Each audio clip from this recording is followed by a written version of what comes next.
Good evening, Mr. Walters. I hope you're enjoying your break as much as I am making this project. My 5-minute declamation was "The Constitution is not unamendable" by Daniel Webster. Daniel Webster was a big Republican senator, but he was also an elitist, which is kind of ironic given his content on this essay. So the occasion seems to be that the idea of federal versus state power is being questioned during the time period. And the audience, and because of that conflict, is probably future generations, because he's trying to establish that the Constitution is not only able to be changed, but it's also able to be changed by the people.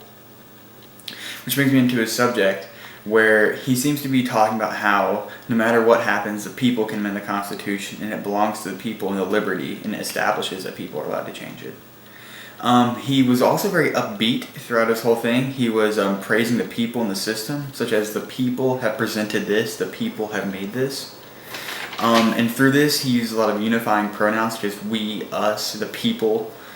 And he uses hypophora at the end of a lot of like his big lengthy claims, because his claims aren't just short one-sentence claims. It's 3-4 sentences to establish a strong claim. And at the end, he'll often use hypophora to make sure that the audience knows what's actually going on. And it's a scene where he says, like, who has given or who can give to the legislatures a right to alter the Constitution? And he goes on to answer it by saying that the people are able to. He also uses a lot of intros and paragraphs that are very similar to keep a repetition and a flow to follow throughout the whole essay.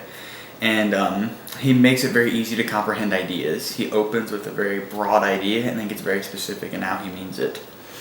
He stays positive with his grouping pronouns like we, us, the people, and he uses a lot of words like preserved, happiness, prosperity, strengthened, vigilant to make the people kind of feel good about themselves and that they have the power to change it.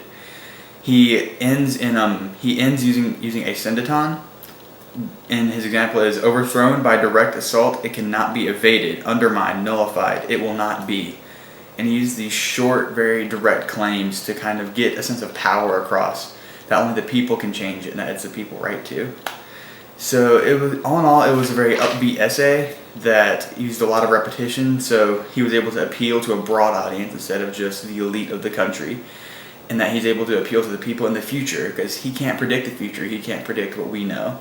So he uses a lot of very easy, understand language in order to make sure we understand it along with the people of his time. Thank you.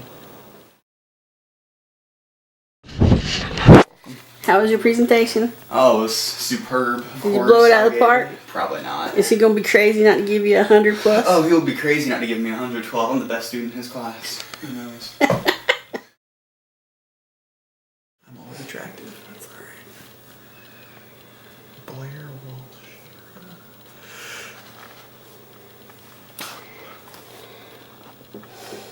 Alright, we're recording, so whenever you want to go, you may.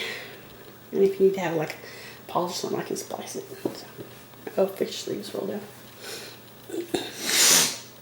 Alright, entertain me, Blake. Your hair's all wonky. I hope this is recording. You should post all this. It is recording. Good. Alright.